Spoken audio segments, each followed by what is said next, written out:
What's going on, everybody? This video is about how I get my tones, and I'm gonna keep it pretty short and simple.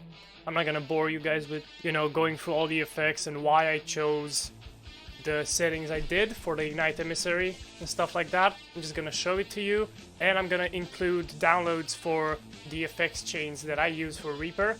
All you gotta do is have the effects that I have, which they're all free except for Amplitube. So let's get started. Alright, so pretty much I'm gonna go into every tone one by one. This is the Kill 'Em All tone that I use right here. Sounds like this.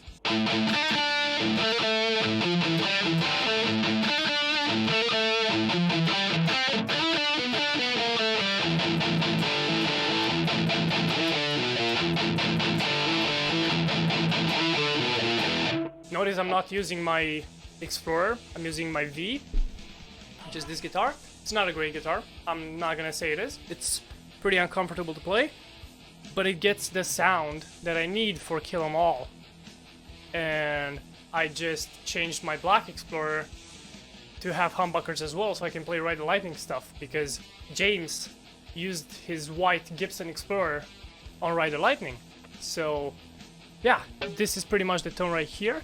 If we go into effects, I have my Amplitube profile, NG for noise gate, because I'm using the Amplitube noise gate because it has that filter that I like, the Dimebag Darrell noise gate right here. Filter set to 1K, threshold about there.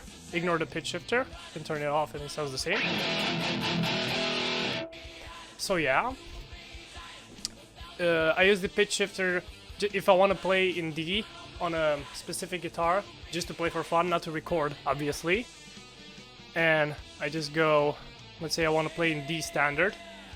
I need to go on both of these. There we go. 2 semitones down. Stuff like that.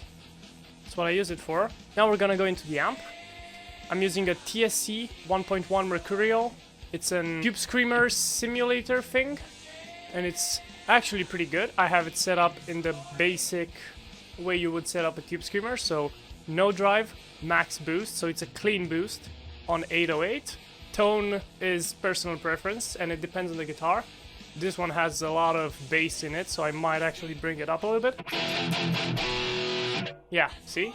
It's better for this guitar, but if I played my Explorer, it would sound different, because my Explorer has more mid-range in it, because of the shape of the body and everything. So yeah.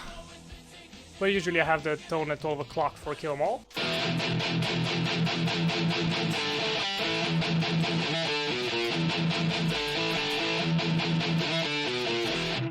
So yeah. Now the amp is an Ignite Emissary, obviously. I use Ignite Emissary for basically almost everything I do, except for clean sounds, because then I would use Amplitube. I use a Mark IV. So it's an Ignite Emissary. These are the settings that I use for it. They're pretty similar to the Ride the Lightning tone, but no reverb and no post EQ. So you can get these settings. Ignite NAD IR with the Kill 'Em All preset of the Metallica Gold IR. Back, right here, Kill 'Em All sound. And it sounds pretty kick-ass, it sounds pretty close to Kill 'Em All. And the recording technique on each album is very important to keep in mind. I'm gonna give you an example here. I recorded Seek and Destroy with the backing track. And it's completely panned to the left and completely panned to the right. Let's have a listen.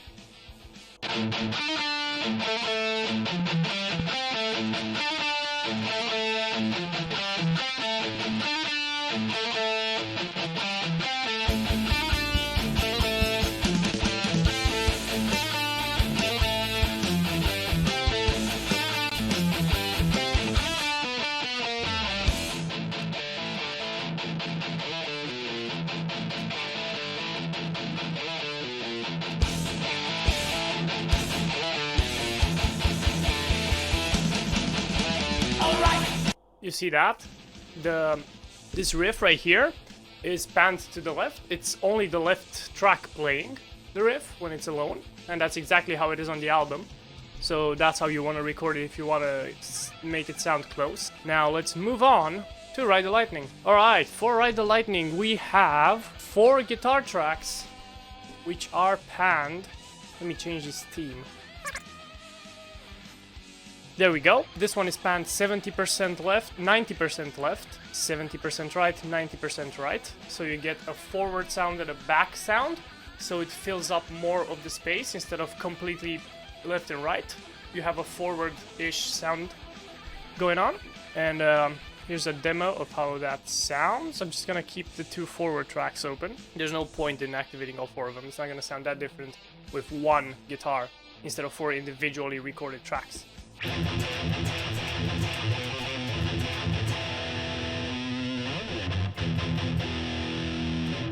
This guitar is a little bit bassy, so let me change it out. Alright, now it's a great time to introduce the new guitar. This is an ESP MX220 replica. And of course I had to put the E-Tuck and the little monster on the headstock right there on it.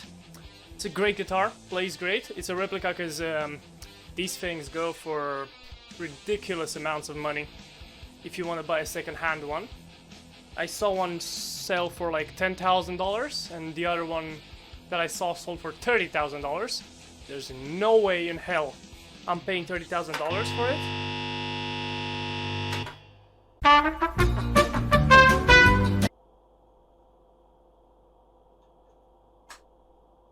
There is no way in hell I'm paying that much money for it, but it's pretty good. It's actually really well made right there.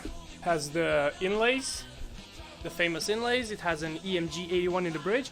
85 in the neck is wrong, but I don't think you can buy a set with 60s. I think you have to buy an EMG 81 and an EMG 60 separately and put them on. And I probably will do that in the future. On the Ride the Lightning sound, it actually sounds great.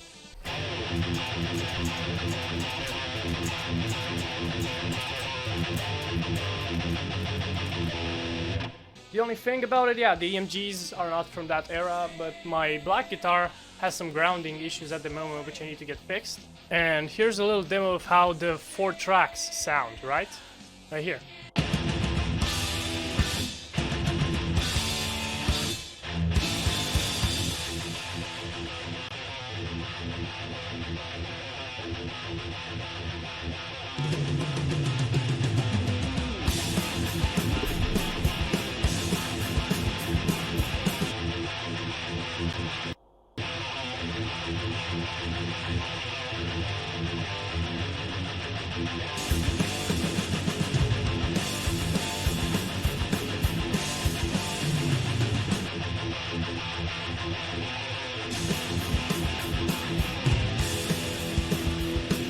Sounds pretty good. Now let's go into the settings that I used for the sound. So of course I have the noise gate. That's mandatory. And the TSC Mercurial, same setup right here.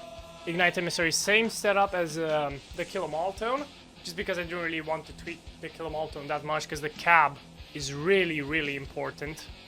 And in my opinion, the cab shapes the tone of a guitar more than an amp would.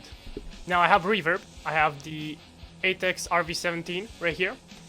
And this reverb is free. You can find it on freevstplugins.com or something like that. The link is going to be in the description anyway.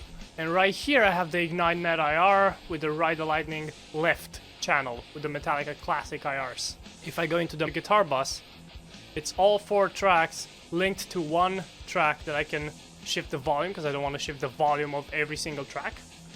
If you go in here, here's where the magic happens. These 2 EQs right here. So the first EQ is just to get rid of some nasty frequencies and boost some frequencies that I really need. So it has 3 bands. Actually 2 bands and a low shelf. So now the actual EQ of the guitar, I dropped some bass on 40 Hz because it has that really brittle sound, you know. Ride the Lightning has that really brittle sound. Now if you go up here, I boosted the 100 Hz bass. And I dropped some high bass and the mids. I dropped them out pretty good. And now this is where the tone shines right here. 9000 Hz. Boosted up by 14 decibels. That's what I did at least. And here's how it sounds without. Right? And here's how it sounds with. the boost. It kind of opens up the tone somehow, you know?